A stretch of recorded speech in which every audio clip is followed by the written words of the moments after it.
Welcome to Write with Love. I'm your host, Sarah Williams, best-selling author, speaker, and creative entrepreneur. Each week, I chat to passionate and inspiring authors about their journey in creative writing. Some are traditionally published, some do it themselves. Everyone's journey is different, and everyone has something interesting to say. We all love love and love what we do. Today's show is brought to you by our amazing fans and supporters on Patreon. If you'd like to help support the show and get some awesome bonus episodes, go to patreon.com/Sarah Williams Author to learn more. Now here's today's show.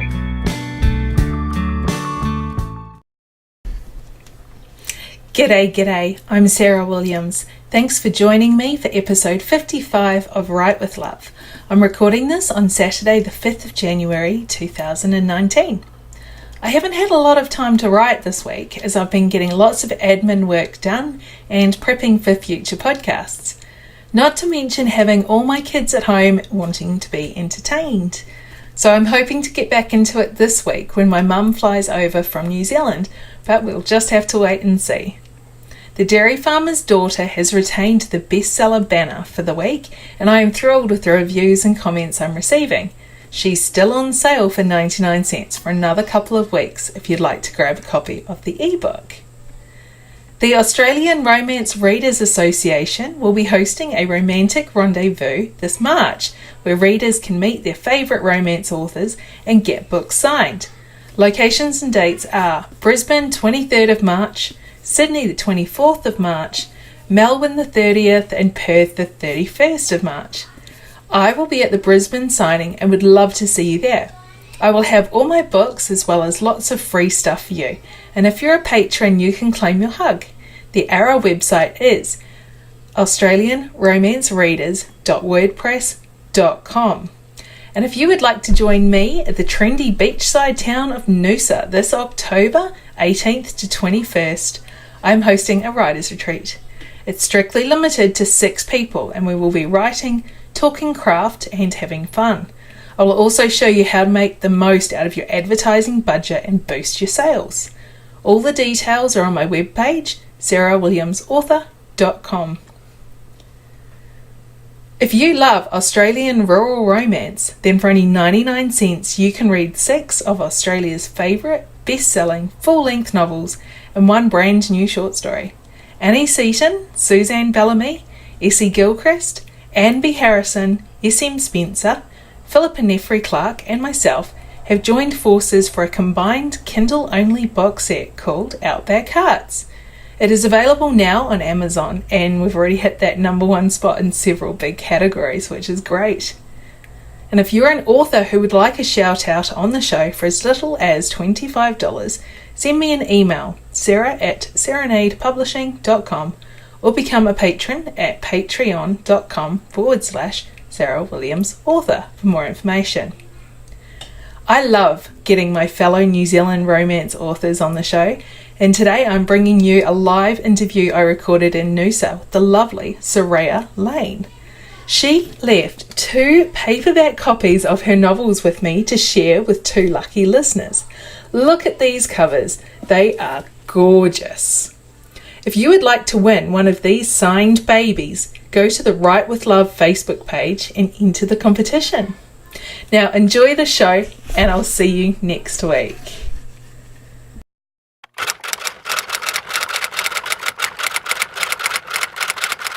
G'day and welcome to Write with Love. I'm in Noosa today and doing another live episode, which I love doing live episodes. It's always so good. But my guest today has actually come all the way over from New Zealand. I would like to say just to talk to me, but it's not quite that good. So I have today Soraya Nicholas. And you also go by Soraya Lane, and we're going to be talking about this in a minute, why you do that. All right, so I would love for you just to tell us about yourself and your journey to publication. Sure. Well, to start with, both of those names are my real names. So Soraya Nicholas is my maiden name, and Soraya Lane would be my married name if I'd ever done the paperwork, which I never did. So they're both my real names.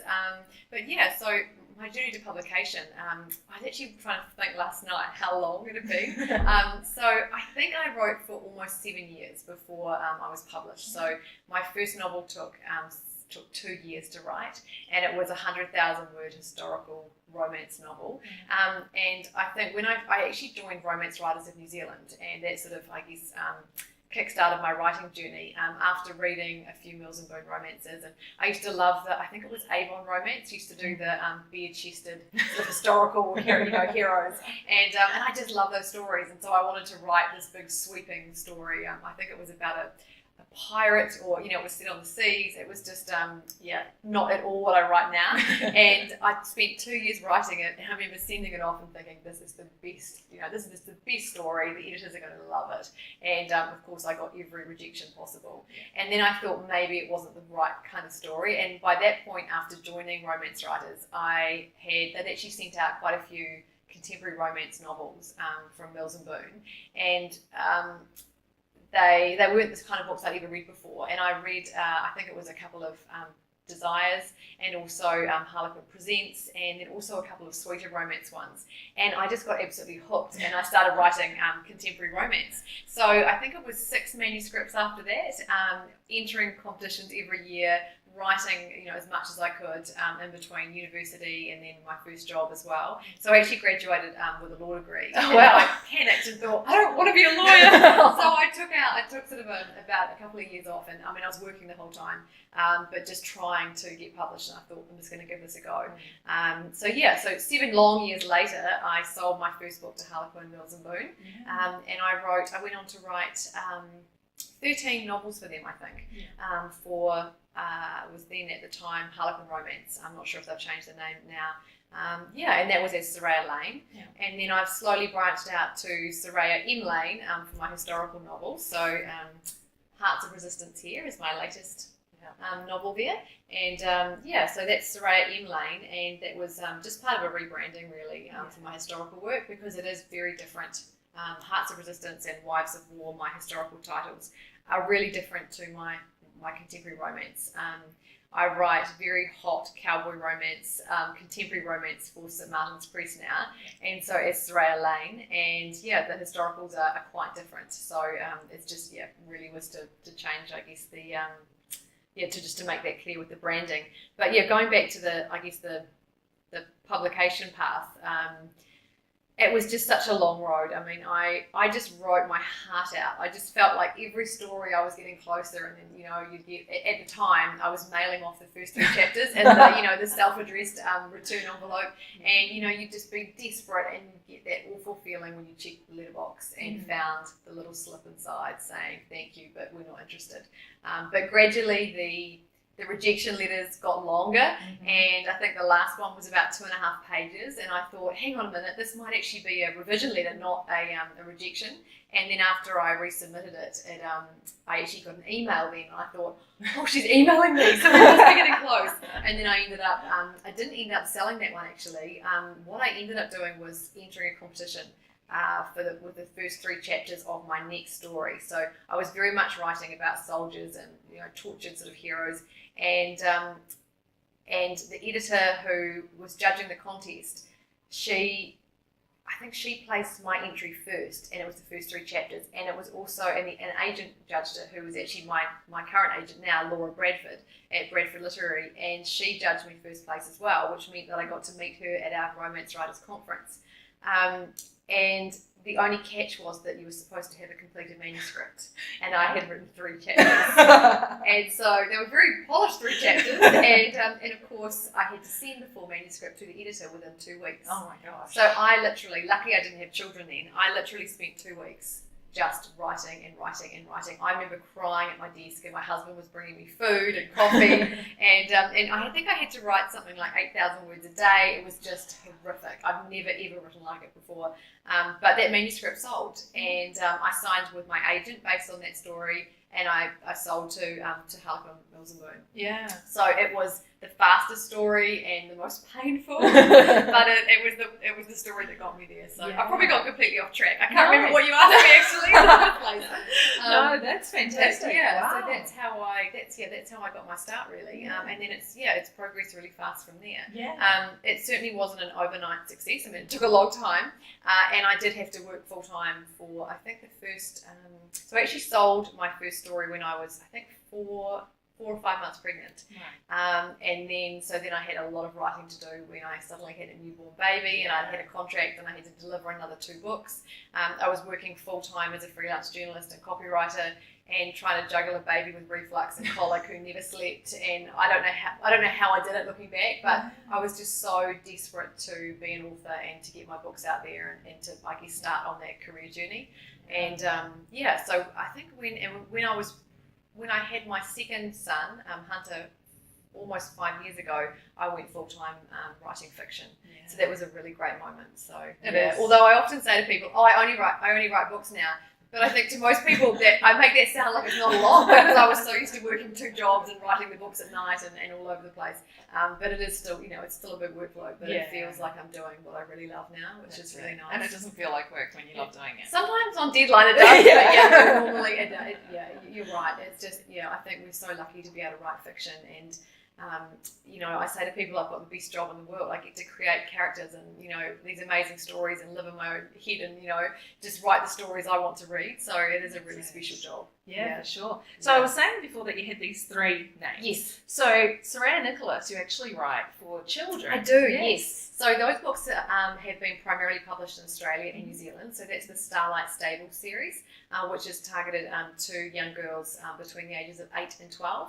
That series has got 6 books, 6-book series, and that was published by Penguin Australia. And it's a really nice, very much Australian series about girls and their horses and friendship. Just the kind of stories I loved reading when I was growing up, and I always wanted to write those stories.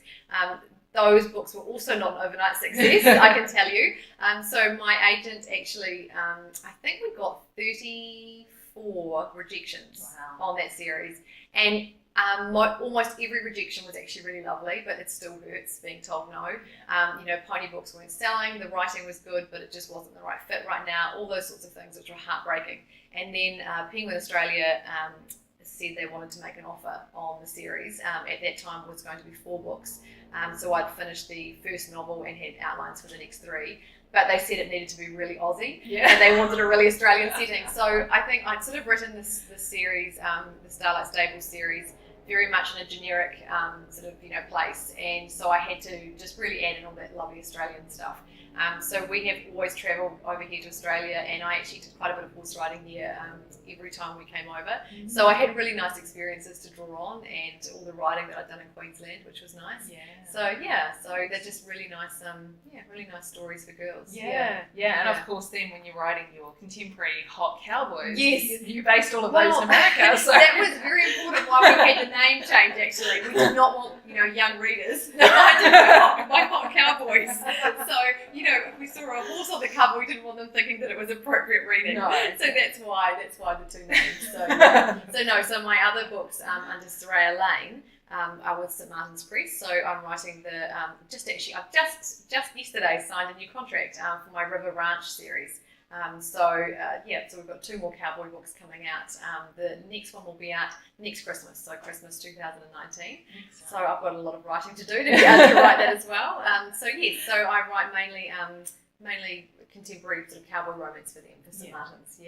That's awesome. And of course I love my cowboy books, and that's what I write. Well, I actually started out my early manuscripts were set in Australia, and I wanted to write the outback stories here. And then I think just because I sold to an American publisher, I ended up doing the American cowboys. Same kind of heroes, just different settings. That's it. And it's like I've interviewed Leanna Morgan, and she does the same thing. She's from Wellington, and she's setting them in Montana and doing great. So that's awesome. And it's great that we can do those sorts of things and place them places we haven't been. Definitely. And my agent keeps telling me that I'm the last story she read, there were no, I can't remember what she called it, there were no Kiwi sort of things in it anyway, no New Zealand sayings, because she'd often go through and say, hang on, what's this? And I'd be like, how do you not know what that is? And she'd tell me, I think I said something for breakfast, and she said to me, do you mean a breakfast sandwich? And I said, I don't know what a breakfast sandwich is. And she said, well, I don't know whatever it is that you said, so it became a breakfast sandwich. But no, it's good. And I actually did self-publish a few cowboy stories too. They were my Montana series, so Montana Reunion and Montana Homecoming. in Montana Christmas, yeah. Okay. So I had three books that I did self-publish in between, sort of that transition between writing for Harlequin and writing for St. Martin's. So yeah, excellent. Yeah. So we'll go back to your historical women's fiction. So Yes. these ones are published by Lake Union, They are. which is an imprint of Amazon. Yes. So tell us all about how this came to be. It's actually a really good story. So I sound like I write, all these sorts of different things, but my main focus of late has been my historicals. So writing, and my first one did come out as Soraya Lane, and then as part of a rebranding, we decided just to make it really clear that they were a completely different story for a different market, and so I became Soraya M. Lane for those. So I sold to Amazon for their Lake Union imprint. And what happened was I actually wrote my first historical novel for my master's degree. So I did a master's in an MFA in creative writing. And it was a story I'd always wanted to write. It was about war brides coming out from the UK and travelling to America to be with their American soldiers after the war, after World War II. And I had this idea in my head for such a long time. I had a little hardback book that was called The Woman's Guide to Being a War Bride, or just something from the 40s. It was gorgeous, but reading it now, it's just some of the things they told this woman to do. It was just shocking. But anyway, it was just this little book just sparked something. And I thought I really wanted to do the MFA, and that was actually before I signed with my agent. And I had just seen so many, I've been rejected by so many agents and trying so hard to get on this path to publication. And I saw a lot of American authors who were graduating with master's degrees in writing. And I thought maybe that'll help me just, when they're looking at my query, it might just help me up the ladder a little bit, it might give me some more credibility.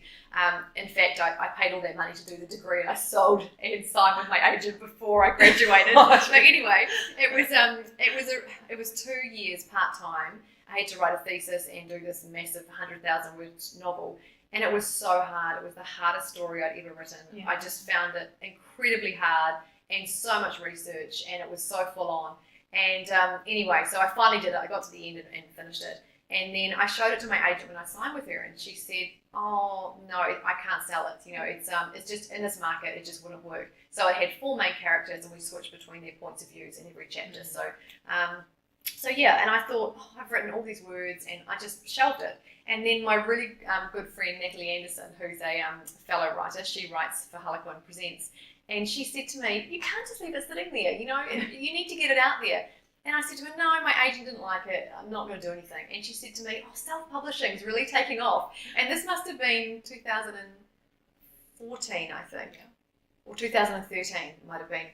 And I said to her, "Oh, look, I'm not interested." She said, just put it up on Amazon. How hard can it be? You've just spent all this time doing your masters and putting this book out there. And so anyway, I thought, after a while, you know what, I'm sick of her hassling me about it. So I do owe her a lot. So I put the book on Amazon. I had the cover designed, I had it copy edited, and I put the book out there. And it's gained traction really quickly and sold a lot of copies. And I had no idea. I logged on one day and just saw how well it was doing. And so I can't remember exact figures, but I think I sold around 20,000 copies, and that just felt enormous to me. Like, I was just blown away. And then it was doing quite well within its category, so with the sales rankings. And then I got an email out of the blue from the editorial director at Lake Union, at Amazon, in the UK, saying, "I've read your book, I've just been on vacation, and I like to keep an eye on what's selling in women's fiction. And, do you have any plans for another book that's similar?" And I thought, I think this is a really big deal. It just felt like a huge moment to me. So anyway, I emailed my agent and said, "Do you think this is real?" It almost felt too good to be true. Yeah. And she said to me, "Yeah, I can email her, or feel free to email her yourself." And I said, she reached out personally. I think I'll email her myself. And her name was Emily. And anyway, so I emailed her back and said, "I have got an idea for another one. And I basically gave an outline, thinking, oh my gosh, I don't actually know whether I could ever write one of these historical monster 100,000 word stories set in World War II again, but I'll give it a go."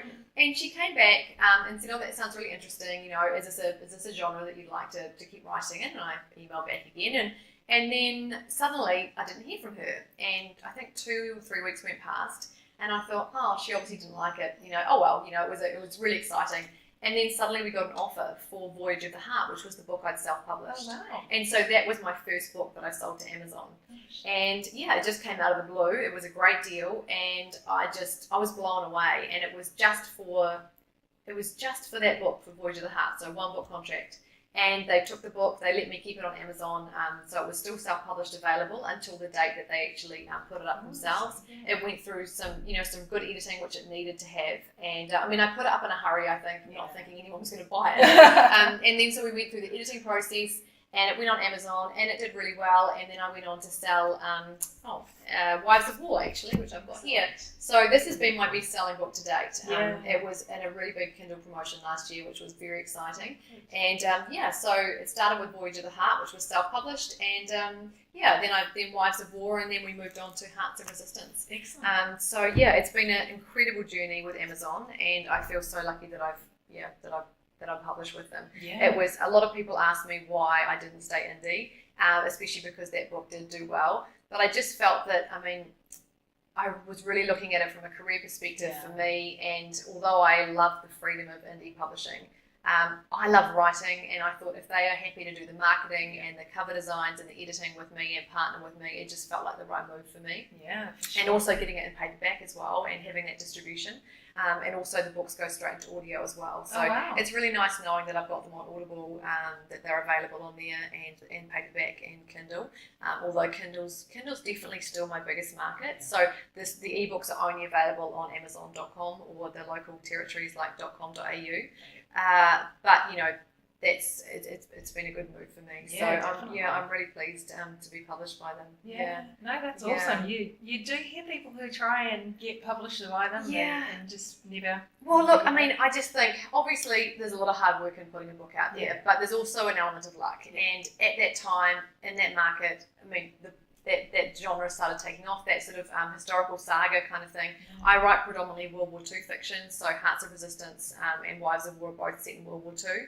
And I also think I was probably just a little bit before my time with the whole sort of female leads, strong woman. On the back of this Me Too movement, there's been such a move toward those really strong female, main characters, I think. And these were the first books I'd written without a male point of view. Yeah, right. So I'm writing purely in female point of view. So my first book, Voyage of the Heart, had 4 main female characters, but I found that a really hard balance because I moved from, so every character has a chapter, and then we move on to the next point of view. So by the time you got back to the character that you'd written 3 chapters ago, it felt like a really long break from being in their point of view. So I normally focus on having 3 main characters now, which seems to work really well just for my certain, for my flow of how my stories read. Yeah, but I think now especially, there is a real move toward those sort of female-driven stories, and I think in film and in TV and in story and books as well. So in that women's fiction market, absolutely. So these 2 are standalone. They are, yes. So they're linked on Amazon. They are linked just as World War II fiction, but that is they can be read out of order. There's no overlap with characters or anything. Yeah. And are you? So Hearts of Resistance isn't the same as Wives of War. No, definitely not. No, completely different characters. They've each got 3 main female leads, and they're set in World War II, but that's the only difference. So Hearts of Resistance is actually set in it's mainly set in France during the French Resistance. So I've got 3 characters in that story. One is living in Germany, and her mother was French. Another character is living in the UK, and another character she actually was living in France, and they all come together for different reasons and are all very passionate about fighting, I guess, for the bigger cause. And they've all got really complex backstories. My German character is actually hiding a Jewish boyfriend in her apartment, and she has a Nazi father and a French mother. So it's there's a lot of conflict there, and what happens to her early in the story drives her to actually turn her back on Germany and fight in France. And then I have my other 2 characters have their own very sort of flawed backgrounds, and so it's definitely my historical stories are definitely. Friendship is a huge part of those. The girls are not likely friends at the start of the stories, but their experiences draw them closer. And there's also, a good amount of romance in there as well. So I couldn't ever not have romance in my stories. In Wives of War, the romance is driving the start of the story. And Hearts of Resistance, it drives it a bit more from the backstory, part, I guess, to start with. And my next book coming out, which is called The Spitfire Girls, that is very much another friendship story, but lots of romance in there as well, driving behind the scenes. Yeah, excellent. Yeah, and on the page actually. That's actually my next one's got more romance, so it was actually nice nice to add more romance into it. So tell us about Spitfire Girls. It's coming out in February. It is. So February 26th, I've got The Spitfire Girls coming out. So another World War II story set in the 40s. This one I think is actually very topical because these women are doing extraordinary things, and once again, there's 3 women. One is actually a very brash American who comes out to fly. In the story, they're flying Spitfires and every other kind of plane the military has as well. Awesome. So it was amazing. I mean, we look back at the 40s and, we've got this image of what these women might have been like. We know that they did work very hard during the war, and they sort of kept the fires burning at home. But I don't think a lot of people are aware that there was a large group of women who actually flew literally every aircraft the military had in the UK, and they were part of the ATA. And also in America, we have the WASPs, which are probably a bit more well-known with their flying of military planes. But before they were allowed to fly in America, there was a small group that came over to the UK, and they started flying there. So, the story follows them flying all these amazing planes and fighting, I guess, to prove that they are capable, and then dealing with, just so much sexism, which was awful. But then they also find out in real life and in my story that they were being paid, considerably less than their male counterparts. And they just fought for it. And they said, we're not flying unless we're getting paid the same. Yeah. And they got it. Oh, good. So at a time where we're talking about pay parity and, what women are going through, these women in the 40s, they got it. And it's incredible just how gutsy they were in the air. They were flying with no radios and no instrument training. And, so they were literally in life and death situations, ferrying planes for the military. And, they were often limping back home in damaged planes, not even knowing whether they'd make it back. But the plane was more valuable than them, and they had to get that plane back. So, these were incredible women. At the end of the war, a lot of these women wanted to keep flying, and they were so valued by the end of the war. However, when they applied to fly, say, a commercial airline, in fact, one of my characters actually has this happen, but it did happen in real life too. They applied to be pilots, and they were sent lovely letters back saying that they would be more than happy for them to be air stewardesses. And one of the women says, "You want me to pour coffee? Like, I have literally flown, 4-engine bombers that would make most men, quake in their boots, and you want me to serve coffee instead of fly the plane." But it's just, I think it's really, there's some nice things that reflect on what's happening right now off the back of the Me Too movement and the pay parity and everything. Yeah. So it's nice to be writing these stories. So it's awesome. Yeah, and I've actually, I've just signed with United Talent Agency too. So I've now got a film agent trying very hard to get these books out there. So I'm so excited about that. That would be awesome. It would be, yeah. Do you think you'll ever write anything based in New Zealand? Oh, that's a good question. Do you know, I think I love New Zealand, and I love where I'm from. I love where I live. But when I read or write, I feel like I like the escapism of writing about somewhere different or reading about somewhere different. Although I know that to people overseas, New Zealand is probably quite a cool location. But at the moment, I've been thinking about that for my World War II books. I definitely would like to incorporate New Zealand and Australian characters, but I'm not sure whether they'd be set here or not. I think probably more likely a New Zealand character set in the somewhere in the Pacific where the fighting was, or probably more likely in the UK. That would be cool. Yeah. So and I've actually just started work on my next historical, which is set in Pearl Harbor. So different location, but same kind of thing again. So I'm all about the historicals now. Yeah, so you have to go to Hawaii and do some research. Well, I think that would be a really good idea, but we haven't got there. We got to Noosa instead, so I'm not complaining. But I would have liked to have gone to Hawaii. Absolutely. Yeah. Oh, that is awesome. So on top of that, you have this YouTube channel. Yes, I haven't been so good at posting the last few weeks, but I did start a YouTube channel. I guess I haven't done a huge amount of talking or just at conferences or public speaking. I've got 2 little kids, and I use that as a really good excuse to stay at home. But I just wanted to, give back a little bit, because I remember in my pre-published years, and for any aspiring authors listening, I absolutely believe that if you are genuinely writing and trying to get published, you need to think of yourself as being in your apprenticeship and in your pre-published years. You're not unpublished. you are unpublished, but you don't need to think that it's not a valid, career or hobby or whatever you think of it. I just think thinking of it as your apprenticeship or your pre-published years really gives, some validity to it.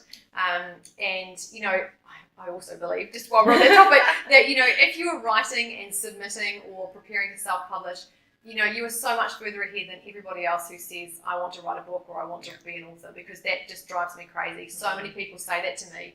And I think, I'm so supportive and giving to anyone who's genuinely trying to get published or to write. But you need to be writing and you need to be finishing manuscripts. And so that's really why I started the YouTube channel. And you can look up #authorcoach on there, which should bring my channel up, or just my name, Soraya Lane. I just wanted to, talk about the things, about characters and about starting a story and conflict and all those things that they were words that I heard all the time, especially conflict. And although, I know what the word conflict means, I didn't really understand the difference between internal conflict and external conflict. And writing romance, which is what I did, primarily for the first, half or more of my career, was just purely write romance. And you need to understand internal conflict and what that means. And I think I was getting turned down and rejected. And editors were saying to me, you've got a nice writing style, but there wasn't enough conflict to sustain the story. And I thought, there's heaps of stuff going on. What do you mean? And I just hadn't grasped what internal conflict meant at a deep enough level, And I think, things like, if your hero and heroine can be in a room and have a conversation and for an hour and figure everything out and then live happily ever after, it's not complex, Exactly. It needs to be gutsy, deep, it needs to be raw, and it needs to be able to, for a pure romance novel, it needs to sustain that whole story right till the end. Yeah. And so just things like that, I just really felt I wanted to give back to unpublished authors, just so that they could, listen, and if they wanted to, that they felt they could ask questions, or even email me personally. It just felt like the right thing to do at this stage of my career. Yeah, that's awesome. Yeah, brilliant. So you're on YouTube. We know what's coming out next. Yes. So, yeah. And what's your website where we can keep in touch with you? So you can find me at sorayalane.com. So that's SORAYALANE.com. And I'm also on Instagram. Actually, more often on Instagram now, and on Twitter. And I'm also on Facebook. Yeah. So I actually have a lot of my my readers message me through Facebook. So I'm definitely on Facebook. So I try to respond within the first day at least. So it's really nice to have contact. So I love hearing from readers and writers. Yeah, that's awesome. Well, thank you so much for sitting down and chatting to me today. Okay. Sorry I'll talk so fast probably, but it's really nice to be here actually. Yeah. Thanks for joining me today. I hope you enjoyed the show. Jump onto my website, sarahwilliamsauthor.com, and join my mailing list to receive a free preview of my books and lots of other inspiration. If you like the show and want it to continue, you can become a sponsor for just a couple of dollars a month. Go to patreon.com/Sarah Williams Author. And remember to follow me on Facebook, Twitter, and Instagram. And don't forget to subscribe to my YouTube channel and leave a review of the podcast. I'll be back next week with another loved up episode. Bye!